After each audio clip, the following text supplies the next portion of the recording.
Welcome to my channel Nutan classes. Hope you all are good. आज मैं discuss करने वाली हूँ बिहार टीचर वैकेंसी के बारे में। इसमें हम लोग डिस्कस करेंगे कि कब से कब तक फॉर्म भरने का डेट है, टीचर्स की क्या सैलरी होने वाली है, क्या एग्जामिनेशन फ़ी होगा, और स्पेशल डिस्कशन करने वाले हैं हम कंप्यूटर साइंस और म्यूज़िक टीचर के एलिजिबिलिटी क्राइटेरिया के बारे में। सो बिना समय गवाए लेट्स स्टार्ट। आपको आपके इस बिहार टीचर वैकेंसी का एडवर्टीज़मेंट संख्या है 26/2023। ये याद रखिएगा क्योंकि अब जो भी नोटिफिकेशन आएगा इसमें एडवर्टीज़मेंट संख्या बहुत इंपॉर्टेंट हो जाता है। दूसरा चीज़ आपको जो यहाँ पे देखने वाला बात है, इसमें ऑनलाइन आवेदन भरने की का डेट 15/6/2023 से शुरू हो रहा है और उसका अंतिम डेट है 12/7/2023। ठीक है, तो इसके ये आपका कब से कब तक अप्लाई डेट है, समझ में आ गया आप लोग को। अब डिटेल में जानेंगे हम लोग एडवर्टीज़मेंट के बारे में। जैसा कि मैं आप लोग को बताई थी कि मैं सबसे पहले अप्लाई डेट के बारे में बताऊंगी, तो अप्लाई डेट का हो गया। अब सैलरी ऑफ टीचर, ठीक है, आप इसमें देख सकते हैं कि इस PDF में सब कुछ दिया हुआ है। इस PDF में वैकेंसी दी हुई है, बिहार टीचर की वैकेंसी, कौन से कास्ट के लिए कितना सीट है, आप देख सकते हैं ये चीज़। आप ये PDF को डाउनलोड कर सकते हैं ऑफिशियल वेबसाइट से, BPSC के ऑफिशियल वेबसाइट से। उसका लिंक मैं आप लोगों को दिखा देती हूँ, ये है उसका लिंक। इस पर जाके आप लोग जैसे आप लोग ओपन करेंगे तो आपको 30 के डेट में ये सारा PDF दिख जाएगा। इसको आप डाउनलोड करके पूरा डिटेल में पढ़ सकते हैं, इसमें सब कुछ दिया हुआ है। चलिए हम लोग नीचे बढ़ते हैं। हाँ, सैलरी के बारे में जैसा मैं बोली थी कि सैलरी के बारे में बताऊंगी। देखिए यहाँ पे जो है 1 to 5 वाले विद्यालय के लिए टीचर की सैलरी होगी 25,000, ठीक है, प्रतिमाह 25,000 प्रतिमाह होगी। ये पूरा परमानेंट जॉब होगा और इसमें पेंशन जो भी यहाँ अभी जो नया पेंशन लागू हुआ है, पेंशन रूल्स, उसके अकॉर्डिंग इसमें सब कुछ होगा। फिर आपका आ जाता है 9 to 10 तक का, ठीक है, 9 to 10, इसका सैलरी है 31,000 पर मंथ, ठीक है, 31,000।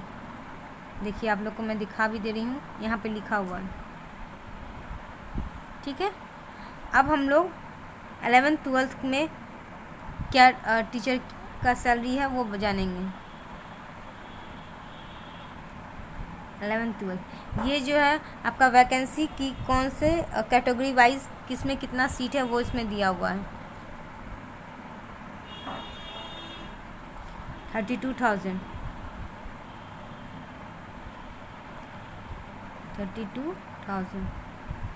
प्रतिमाह, ठीक है। अब हम लोग नेक्स्ट आ जाते हैं, ये हो गया ये ऑफिशियल वेबसाइट जो मैं ऊपर में भी आप लोग को दिखाई थी, ठीक है। अब आ जाते हैं हम लोग एग्जामिनेशन फ़ी के बारे में, ठीक है। अच्छा फ्रेंड्स, मैं आप लोग को एक चीज़ बताते चलती हूँ। मैं मेनली कंप्यूटर साइंस और म्यूज़िक के बारे में डिटेल में बताऊंगी, लेकिन इसमें आपको मैं दिखा दूँ कि 1 to 5 टीचर के लिए जो एलिजिबिलिटी है यहाँ पे पूरा डिटेल में दिया हुआ है। न्यूनतम 50% अंकों के साथ उच्चतर माध्यमिक तथा प्रारंभिक शिक्षा शास्त्र में द्वितीय डिप्लोमा, ठीक है, 2 वर्ष का DLED कोर्स होना चाहिए, ठीक है। उसके बाद न्यूनतम या फिर अथवा मतलब होता है या फिर, ठीक है, न्यूनतम 45% अंकों के साथ उच्चतर माध्यमिक एवं प्रारंभिक शिक्षा शास्त्र में द्वितीय वर्षीय डिप्लोमा जो राष्ट्रीय अध्यापक शिक्षा परिषद विनियम 2002 के अनुसार प्राप्त किया गया हो, ठीक है। ये सब आपका अथवा करके जितना भी दिया हुआ है अलग अलग है।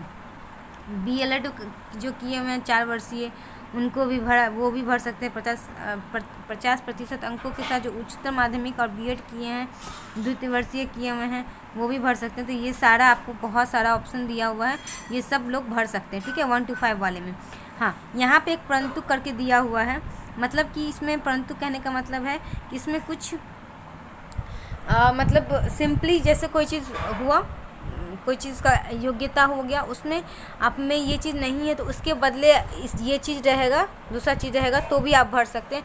यही चीज़ में पूरे डिटेल में बताया हुआ है, ठीक है। तो ये वीडियो अगर मैं ये चीज़ करती हूँ तो ये बहुत लंबा हो जाएगा इस पूरे को, इसलिए आप लोग इसको डाउनलोड करके पूरा पढ़िएगा। अगर कोई डाउट या कोई क्वेरी आता है तो आप कमेंट में डाल के मुझसे पूछ सकते हैं, मैं आपको हर क्वेरी का आंसर देने के लिए रेडी हूँ। ठीक है, चलिए मैं नीचे अब बढ़ती हूँ इसके साथ। ऐसे ही आपका 9 to 10 में है, देख सकते हैं यहाँ पे 9 to 10 वालों में इसका एलिजिबिलिटी क्राइटेरिया है। उसके बाद फिर इसमें भी परंतु दिया हुआ है, आप देख सकते हैं इसमें ये रहा। इसमें भी ऐसे ही रीज़न है कि आप किसी चीज़ रीज़न की वजह से अगर नहीं भर पा रहे हैं तो उसके बदले अगर कोई चीज़ ये चीज़ है तो आप भर सकते हैं। हर एक विषय का अलग अलग तरीके से दिया हुआ है। ठीक है, अब आप 11th 12th में देख सकते हैं 11th 12th का भी ऐसे ही करके है। ठीक है, इसमें भी सब कुछ रीजंस दिया हुआ है, ये है ये है, 3 रीजंस हैं। इन तीनों में से कोई भी अगर आप क्राइटेरिया फुलफिल कर रहे हैं तो आप इस फॉर्म इसके लिए 11th 12th वाले के लिए भरने के लिए एलिजिबल हैं। नेक्स्ट आ जाते हैं हम लोग, देख लिए यहाँ पे भी देख सकते हैं आप।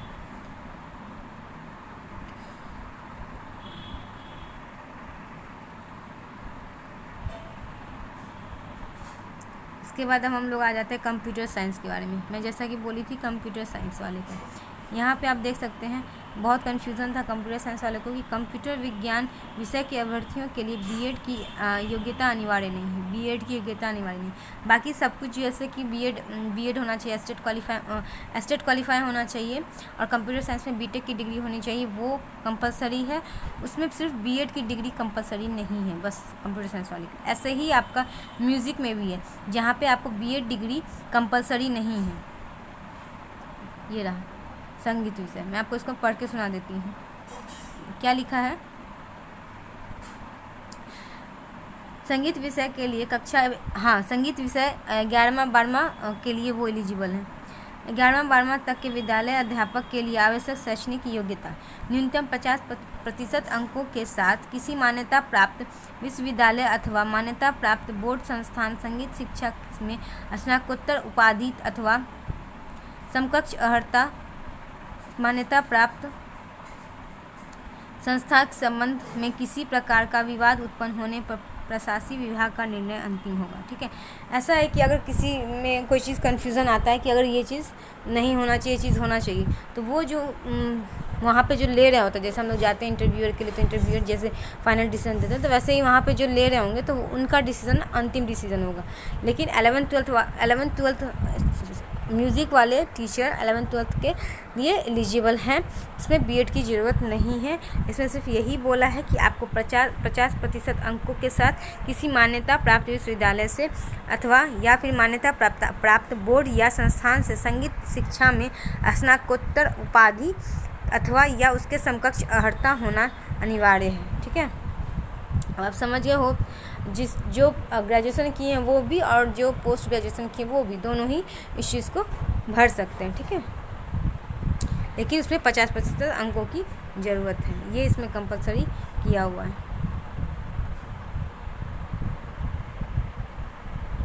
ठीक है, अब हम लोग नीचे बढ़ते हैं। जैसा कि मैं आप लोग को बता दी कि सैलरी सारे 1 to 5 वाले टीचर्स के लिए सैलरी कितना मैं बता दी आप लोग को। ऐसे 9 to 10 वाले के लिए 31,000, 1 to 5 वाले के लिए 25,000 और 11th 12th वाले के लिए 32,000। ठीक है, ये सैलरी पर मंथ मैं बता चुकी हूँ आपको। इसके साथ अब हम लोग आगे बढ़ते हुए आपका एग्जामिनेशन फ़ी जो कि मैंने आपसे प्रॉमिस किया था कि मैं उसके बारे में बताऊंगी। हाँ फ्रेंड्स, देखिए इसमें आप लोग बहुत कुछ के बारे में दिया। ये सब जो है स्पेशल कैटेगरी, जैसे उर्दू वाले टीचर्स, लैंग्वेज वाले टीचर, ये लोग कैसे एलिजिबल हैं, उनके लिए एलिजिबिलिटी क्राइटेरिया क्या क्या है, वो सब इसमें डिटेल में दिया हुआ है। ठीक है, क्या सीटेट होना चाहिए, स्टेट में कौन सा पेपर होना चाहिए, स्टेट का कौन सा पेपर क्वालिफाइड होना चाहिए, ये सब आपको यहाँ पे देख सकते हैं कि दिया हुआ है। ठीक है, अब हम लोग नीचे आ जाते हैं। आयु सीमा के बारे में दिया हुआ है, यहाँ पे देख सकते हैं आप।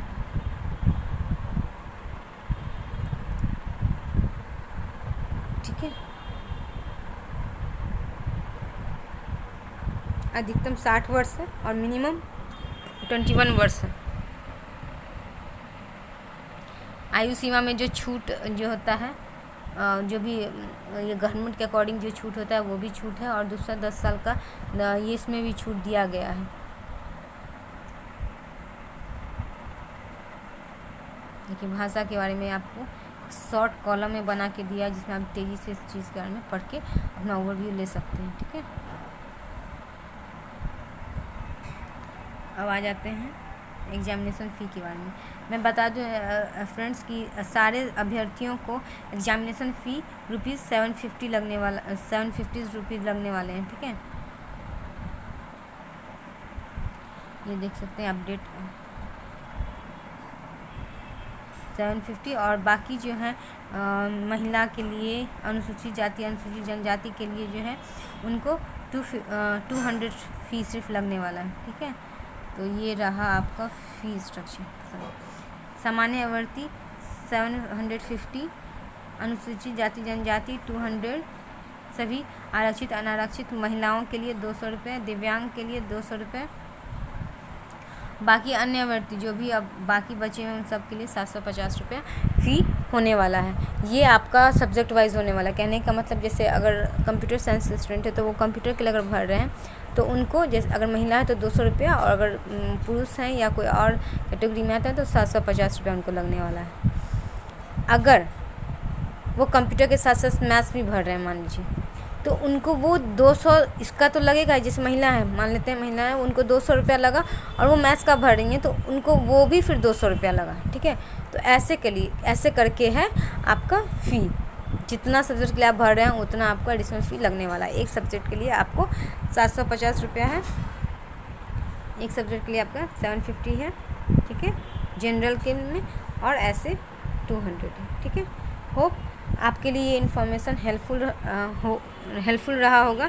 इसी के साथ मैं वीडियो को एंड करती हूँ। So thank you. अगर आपको मेरा चैनल अच्छा लगा है तो प्लीज़ लाइक एंड सब्सक्राइब करें। लेटेस्ट अपडेट के लिए हमेशा आप इसको कर सकते हैं। Thank you.